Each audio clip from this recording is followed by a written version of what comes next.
ครบรอบ3 ปีอาจารย์ผู้สอนมีความรู้สึกภาคภูมิใจเพราะว่าคณะศึกษาศาสตร์ของพวกเขาเราเริ่มจะสร้างตั้งมากับก็ถือว่างานนี้เป็นงานใหญ่ที่ว่าคึกคืนอลังการแล้วก็ได้มีการวางผลงานแต่ละภาควิชาที่ว่าได้เฮ็ดได้อันนี้เป็นความภาคภูมิใจของอาจารย์ผู้สอนที่ว่าได้มาเที่ยวสอนแต่ละภาคผู้ใดก็คือว่าแสดงงานปัญญาของตัวเองออกมาให้สังคมด้วยครับอันนี้คือภาคภูมิใจนะ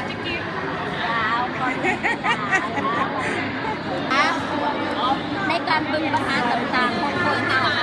เฮาหรือความคิดแตกต่างคนเฮามันมีหลายความคิดมีหลายมุมมองที่แตกต่างกัน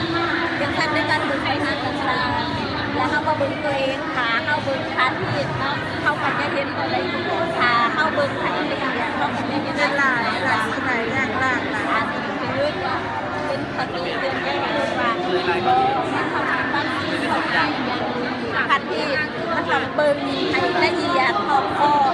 เบิ่งแต่จะเห็นลาทาเบิ่งข้างหน้าแต่จะเห็นหน้าทาเบิ่งข้างขางแต่จะเห็นอีกมุมหนึ่งทาเบิ่งข้างขางนี่แต่จะเห็นอีกมุมหนึ่งทาเบิ่งข้างหลังแต่จะเห็นอีกมุมหนึ่งอย่างสั้นในการดูของคนเรามันมีความสนใจที่จะเบิ่งแตกต่างกัน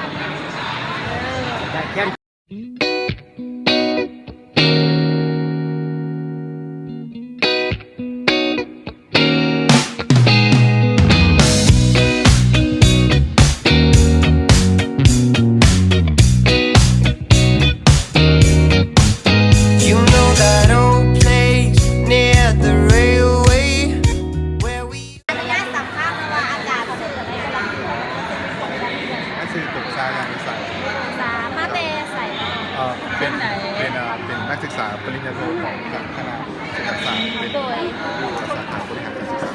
โดยหมายถึงว่าอาจารย์สอนว่ามาแทนทับเพื่อนไหนปัจจุบันเห็นวิทยาอยู่โครงการจะตั้งสำรวจการสมาธิแล้วก็รู้สึกของอาจารย์จะได้มาเบิ่งเขาของภาคศิลป์การวิทยาการศึกษามีความรู้สึกว่าเดียวไหนเนาะรู้สึกประทับใจหลายประทับใจแล้วก็ได้ความรู้ใหม่ๆสิ่งใหม่ๆก็ได้หู้จักตัวเองในบางมุมหลายพื้นจากเพื่อจากสภาพเนาะแล้วการที่ทางคณะศึกษาศาสตร์จัดพิธีในมือนี้มาในบาเป็นยังไงเนาะได้รับพูดเอาแบบความรู้สึกรวมๆอะไรแล้วก็น่าตื่นเต้นดีเพราะว่าผมก็เคยร่วมงานเป็นจะทำความไม่ยอมร่วมงานของมสตัวแต่ละภาควิชาต่างๆเลย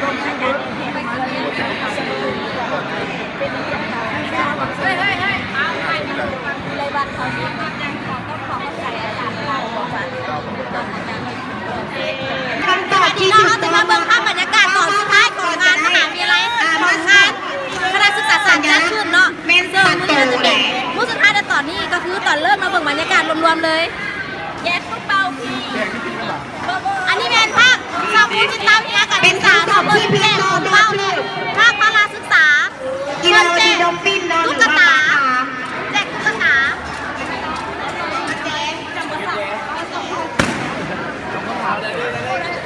ประมาณเขาจะมาสรุปภาพของพวกเขาเนาะค่ะมาเบิ่งบอดภาพของพวกเขาก่อน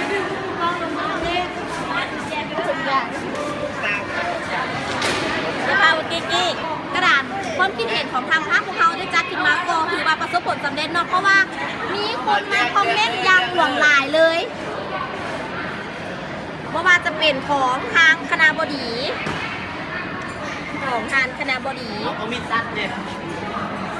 ของคณบดีและหลายๆคนและอธิการของอธิการบดีของมหาวิทยาลัยแห่งชาติก็มีเนาะและต่อมาก็คือจะเป็นบอร์ดของพวกเขาจะจัดอยู่เป็น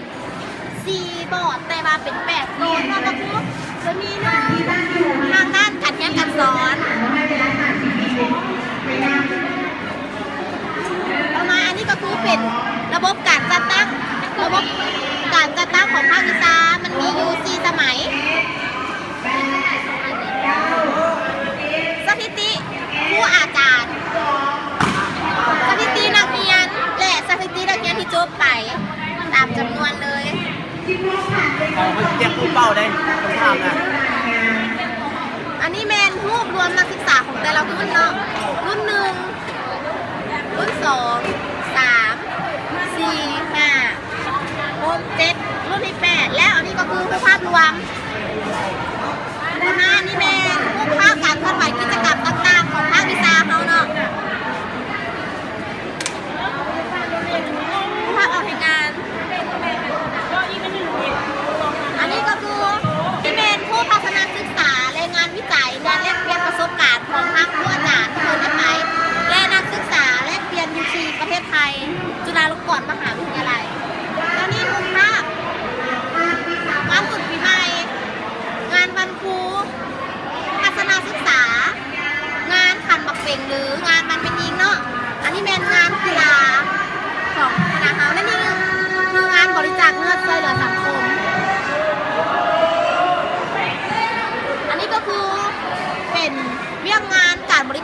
คมเนาะซึ่งจะมีแนว